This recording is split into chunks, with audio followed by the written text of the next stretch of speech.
Різдво Христове – це одна з найвідоміших історій усіх часів, але в оригінальному оповіданні є кілька дивних моментів, які часто залишаються поза нашою увагою. Ба більше є чимало нехристиянських елементів, як, наприклад, підношення, ялинка та омела, які вже ж являють собою язичницькі поганські звичаї. Тож, яким було перше Різдво насправді, і звідки взялися всі ці незвичні традиції? Сідайте ближче, налийте собі теплий святковий напій і подякуйте донатом на ЗСУ за те, що ще один рік пройшов, а ви все ще живі та дивитесь мої дурні відео. Прийшов час дослідити не всім відомі сторони всім відомого Різдва. Це «Брудна стіна», і ми починаємо.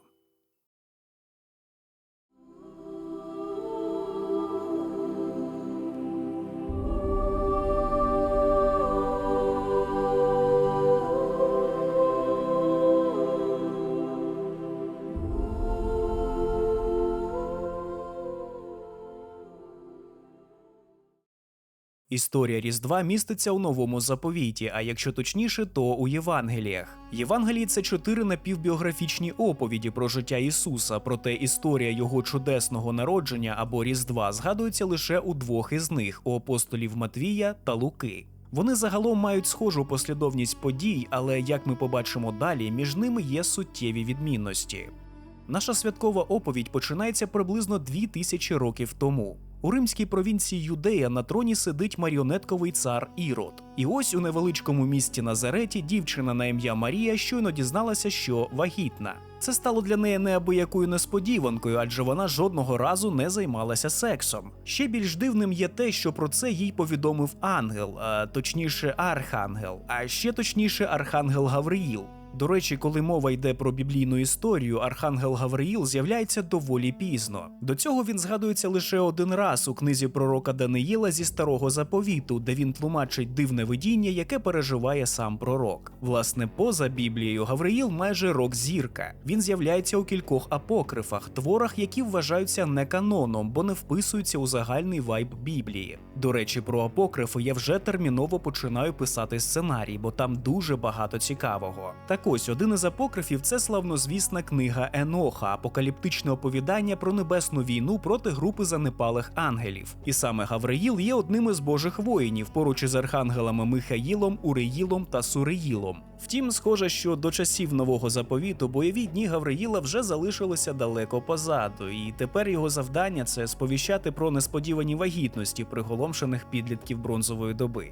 У Євангелії від Матвія ми можемо побачити історію з уст Йосипа, чоловіка Марії. З його точки зору відбувся повний треш. Уявіть собі, чувак прокидається, а його дружина вагітна, причому невідомо від кого. Підозрюючи зраду, він потай планує розлучитися з нею, бо, якого біса? Але в останню мить до нього у сні приходить безіменний ангел і каже, що вона йому не зраджувала, а навпаки була обрана, щоб виносити дитину Божу. Далі ангел додає, що дитину слід назвати Ісусом. Це арамейське ім'я, що буквально означає «Бог рятує». Що це за ангел, ніхто не знає. Він не має ані імені, ані атрибутів. Він у цій історії грає буквально листоношу. У Євангелії від Луки тим часом римський намісник оголошує перепис населення, щоб порахувати людей. Буквально всім наказано повернутися до свого родового будинку. Таким чином, Марія та Йосип мусять подолати шлях у майже 129 кілометрів із Назарета до Віфлеєму. Робив цей перепис так званий Публій Сульпіцій Квіріній. Що цікаво, Лука як історик описує всі деталі, імена римських місць, різних посадових осіб у різних містах і провінціях імперії та підкреслює, цитата: «І трапилося тими днями, вийшов наказ царя Августа переписати всю землю. Цей перепис перший відбувся тоді, коли владу над Сирією мав Квіріній». Тобто, будучи командувачем легіонами у Сирії, Квіріній також автоматично стає намісником, гегемоном імператора. І так, навіть за часів Цезаря Юдея під Іродом мусила платити податки Риму. Цей перепис наштовхнувся на несприйняття населення і привів до повстань та спротиву, що змусила Квірінія застосовувати військову силу. Але наша оповідь зовсім не про це. Як ви вже зрозуміли, перепис Квірінія був реальною історичною подією, хоча відбувся у 6-му році нашої ери, тобто через 6 років після того, коли Ісус за переказом мав народитися. І тут ви мали б зрозуміти, що з датою народження Ісуса є деякі проблемки. Дати народження Ісуса стають ще більш заплутанішими, коли дізнаємося, що справжній цар Ірод помер 10 роками раніше, у 4-му році до нашої ери. Тобто з історичної точки зору римський перепис і правління царя Ірода не перетиналися, на відміну від того, що сказано в Біблії. Таким чином, перед нами стає запитання, коли ж насправді народився Ісус? Багато біблієзнавців вважають, що Євангеліє від Луки ймовірно переплутало дати, і тому потай пересунуло народження Ісуса до 4-го року до нашої ери, щоб воно збігалося з правлінням царя Ірода. Ну а чому ні? Це ж така неважлива подія, чи не так? Наче тут якась взагалі точність.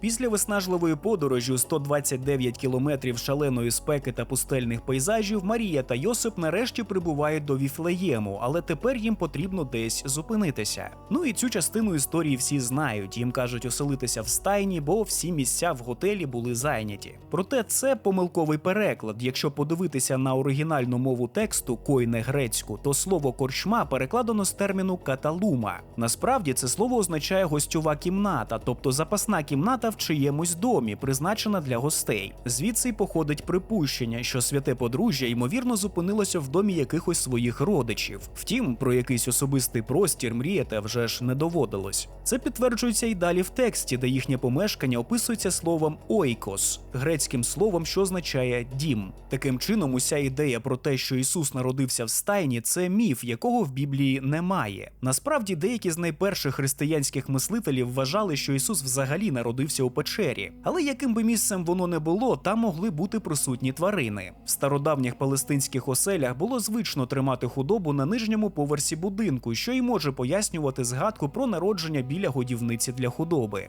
Після народження немовляти Ісуса над Віфлеємом раптово з'являється зірка. Хоча найімовірніше це лише художній додаток автора. Багато хто намагався знайти наукове пояснення цьому незвичайному небесному явищу. Доволі популярною є теорія про те, що Віфлеємська зірка могла бути кометою. Сучасні астрономи підрахували, що комета Галея могла бути видимою приблизно у той період. І хоча комети рухаються зі швидкістю близько 3000 км на годину, із земної поверхні здається, що вони стоять на місці. Тобто саме так, як у Біблії описано зірку, що стояла на небі прямо над місцем народження Ісуса. Помітивши цю зірку, чи комету, чи щоб воно не було, троє мудреців зі сходу вирушають у дорогу. Попри популярну різдвяну пісню, де вони постають як царі, у Біблії їх ніде не називають царями. У Євангелії від Матвія їх названо магами. Воно походить від давньоперського «магуш», назви племені чи касти зороастрійських жерців. Від цього ж слова, до речі, походять слова «магія» та «маг». Грецький історик Геродот описував магів як чаклунів, що володіють алхімією та езотеричними знаннями, але передусім астрономією. Слідуючи за зіркою, троє чоловіків зрештою прибувають до Віфлеєму. Вони приносять із собою дари – золото, ладан і миро. Миро – це спеціально приготована та освячена ароматична олія. Вона використовується в таїнстві миропомазання та для бальзамування мертвих. Досить зловісний дарунок для немовляти, якщо так подумати.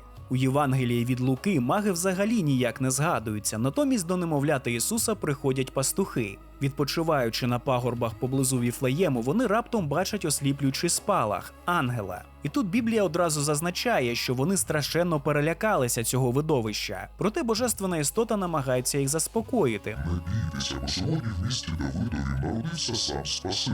Після цього на небі з'являються сотні інших ангелів, які починають співати і славити Ісуса. Ну а пастухи негайно кидаються з пагорбів у відчайдушних пошуках цього дива немовляти Месії. Цю подію, відому як благовіщення пастухам, художники зображували протягом усієї історії людства, хоча зазвичай з куди менш тривожними деталями, ніж у цьому описі. Через 8 днів немовля відносять до синагоги, де його крайню плоть обрізають згідно з юдейським звичаєм. Потім, впродовж всього середньовіччя, низка церков по всій Європі заявляли, що володіють, так би мовити, побічним продуктом цієї процедури. Річ у тім, що згідно з християнським богослов'ям, коли Ісус вознісся на небо, він не залишив по собі на землі жодного фізичного сліду, за винятком того, що було від нього, так би мовити, відокремлене в дитинстві. Це смішно, але відомо про аж 18 17 випадків появи так званої святої крайньої плоті. Серед її власників згадується навіть Карл Великий, який нібито отримав її в дар від імператриці Ірини Константинопольської.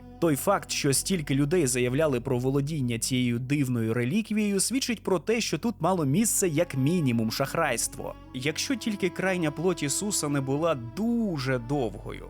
Вибачте за такі подробиці. Завершується історія Різдва в Євангелії від Матвія досить похмуро. Дізнавшись, що у Віфлеємі народився так званий цар юдейський, цар Ірод впадає у паніку, побоюючись, що цей немовля одного дня позбавить його влади. Він робить те, що зробив би будь-який добрий цар бронзової доби, наказує влаштувати масове вбивство немовлят чоловічої статі у Віфлеємі. У подальшій християнській традиції ці діти вважатимуться першими мучениками, яких часто зображують як милих янголят-херувимів. До речі, про херувимів та янголів загалом у мене на каналі є 2 величезних відео. Дуже раджу подивитись за посиланням праворуч у куті цього відео. Втім, на щастя, жодних історичних свідчень про геноцид немовлят Іродом не існує, тож багато хто вважає його просто міфом. До того ж, усе це пішло коту під хвіст, адже свята родина на той момент вже втекла до Єгипту, попереджена ангелом. Там вони й проведуть Ісусове дитинство у тіні пірамід та під фініковими деревами. Повернуться вони лише тоді, коли Ісус стане дорослим. До речі, даних про юність Ісуса в нас і досі немає. Думаю, він був доволі бунтівним підлітком.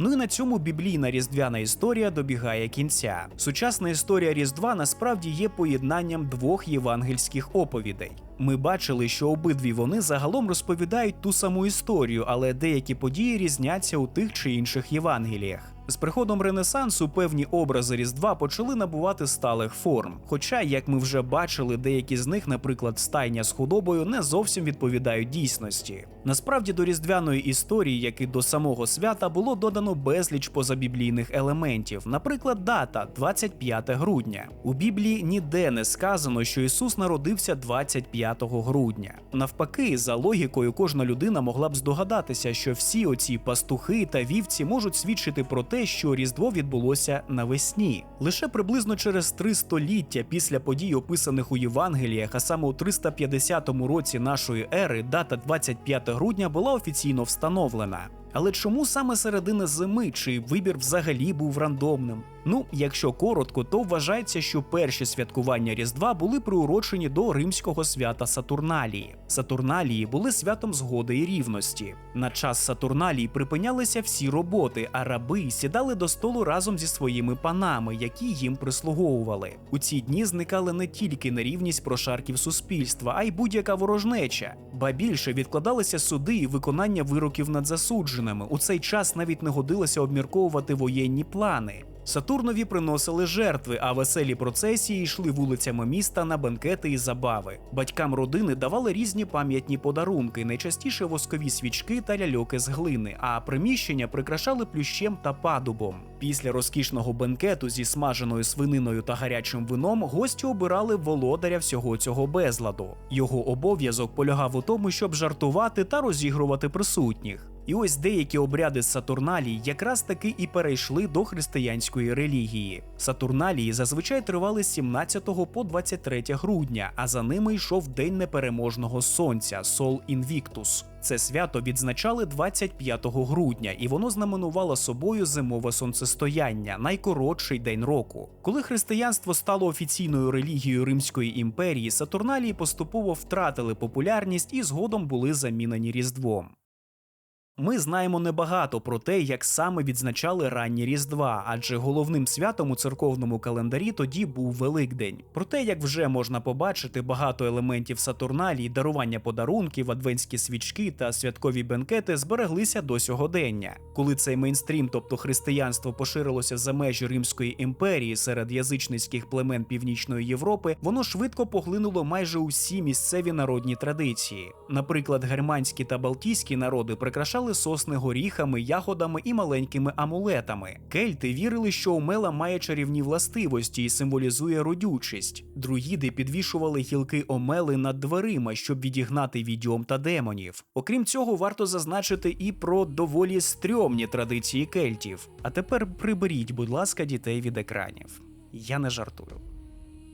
Життя кельтів було тісно пов'язане з лісом, а тому вони приділяли багато часу задобрюванню богів, які населяли цю місцевість. У тому числі ці задобрювання виглядали як жертвоприношення для духів, які жили в деревах. Вони вважали, що божество чи дух, яке населяє ялинку, вимагає кривавих жертв, а тому друїди постійно розвішували на гілках ялинки нутрощі жертв, зазвичай інших племен, з якими в них не склалися стосунки. Як ви певно вже здогадалися, саме ці давні звичаї стали основою багатьох улюблених різдвяних традицій, в тому числі і ялинки. Взагалі, якщо чесно, то протягом більшої частини своєї історії Різдво не було таким великим святом, як сьогодні. Його зазвичай відзначали в шинках і тавернах. Це була нагода для пияцтва, веселощів і хаосу. Через це Різдво неодноразово забороняли. У 1647 році Олівер Кромвель оголосив усі різдвяні урочистості поза законом, вважаючи, що вони заохочують до аморальної поведінки. Різдвяний настрій повернувся до Англії лише у 1660 році, коли було відновлено монархію. В Америці Різдво також втратило популярність, його вважали надто англійським звичаєм.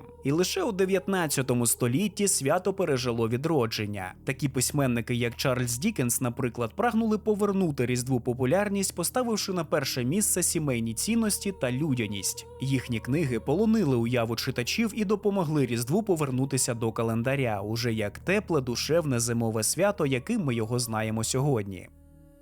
До речі, в Україні, як і в інших країнах світу, день початку нового сонячного хліборобського року і день народження язичницького бога сонця Коляди теж змінили на християнське свято Різдва. Відповідно, була змінена і обрядовість, магічні дії і обряди язичництва, такі як дідух, коляда, колядки, стали називати стародавніми традиціями. Також були замінені на молитви як обряди прославлення, так і прохання до богів. Тепер всі моляться не багатьом богам, як раніше, а одному єдиному богу, щоб той наступного року дав людям добрий урожай. Відповідно до нового вчення був дещо переосмислений щодо символіки і обрядовості, але по суті залишений без змін язичницький звичай поминання предків. Ці самі предки, згідно з православним ученням, за свої добрі вчинки, зокрема стосовно своєї родини, мають вічне життя у Бога в небесних поселеннях серед святих і праведників. На святвечір українці традиційно вносять до оселі сіно та солому, якими прикрашають стіл і підлогу. Соломи розкидають по кімнаті, адже за віруваннями у цей час душі предків перебувають поруч. Сіно та солома – це символи зі світу мертвих, що підкреслюють єдність поколінь. Таким чином поєднуються світи мертвих та живих, бо це свято є святом воз'єднання. Геометрична конструкція з соломи, відома як павук, є різдвяним оберегом.